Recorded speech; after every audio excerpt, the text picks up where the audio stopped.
Washington travels after a bye to Wisconsin, who's also coming off a bye. The Huskies are only favored by 11.5 points here over a Badgers team that is 2-6, 0-5, that is on quit watch, but they have not quit yet. So what do we make of this game? Well, what I make of it is that this channel will make you a college football expert and help you enjoy watching games and make more accurate predictions. So what are you waiting for? Like, subscribe, ring the notification bell, comment your thoughts, and watch the video all the way through so that you can get the full package. And check the description and pinned comment for more ways to help yourself and this channel. Every game for Washington from here on out, outside of maybe Purdue at home, due to their style of play, due to the spot they're playing in, is either a trap game or it is the Oregon game, which is their biggest game of the year. I mean, Ohio State maybe was, but Oregon's a rivalry game. So I would put that a tier above.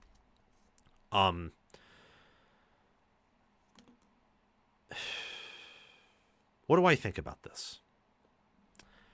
I think that for Washington, it is very imperative that they start fast. I think with the defense Wisconsin has and the spot they are in, and also who Washington is, that if you start, say, like you did in the Maryland game, there's not a really good chance you're going to make that, 24-0 run to come back and win 24-20. Don't think there's a great chance of that. I don't think you can afford to start slow in the same way you did with Rutgers at home for that first half. And then for Michigan on the road, you can't throw 3 interceptions in this game. You won't lose by 17 like you did to Michigan, but you very well could lose. There's a reason this line is 11.5 and it's not 21.5. Again, Washington should win. That's for sure. But there are some things to pay attention to here, and I don't think Wisconsin, especially against a Washington team like this, is going to be totally lifeless. I mean, they were able to compete with Michigan for a half. They were able to show they didn't quit against Oregon. Outside of that, it's been pretty pedestrian, that's for sure.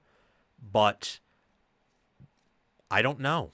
It's kind of a weird spot. They haven't fired Fickle yet. The team hasn't quit on him yet.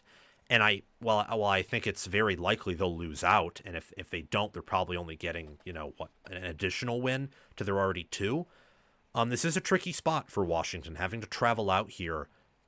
I know they're coming off a bye, but Wisconsin is too. They do have several roster edges, though.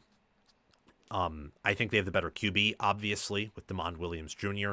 Their receivers are better. Their offensive line, as bad as it's been at times, is better than Wisconsin's. The difference for me is on defense. That's the difference for me, specifically the defensive front. Washington's done a good job stopping the run and being disciplined there and forcing you to beat them through the air. But Wisconsin is a different animal where they were able to get pressure, a lot of pressure, against Ohio State and Oregon's offensive lines. Sayin evaded the pressure. Dante Moore did not. They have a legit defensive front with Sebastian Cheeks, Ben Barton, Javier Suggs, Daryl Peterson, Mason Reiger, Parker Peterson, Brandon Lane, Tyrese Fearby, then Tackett Curtis, Christian Allegro.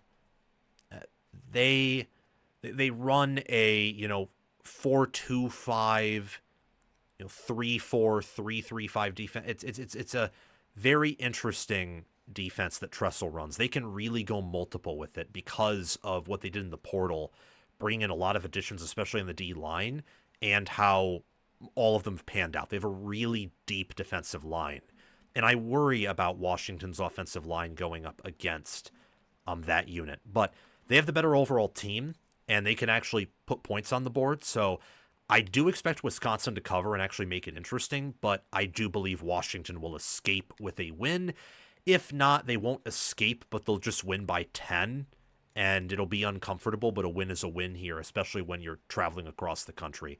I think as long as Washington wins here, given the spot, there's not much to worry about. And I'm picking them to win and cover against a Badgers team that wants to show life, that does show fight, especially on defense, but just does not have the roster to win games with this schedule.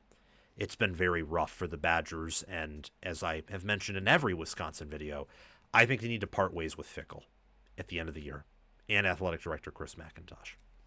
Thank you for watching. It's my mission on College Football with Sam to make you the most informed, knowledgeable, and entertained fan as possible. We aren't perfect, but we hit the nail on the head more often than we hit our thumb with the hammer. Make sure to like, subscribe, ring the notification bell, comment, and if you're here, you've probably already watched the whole video. So thank you for doing those things.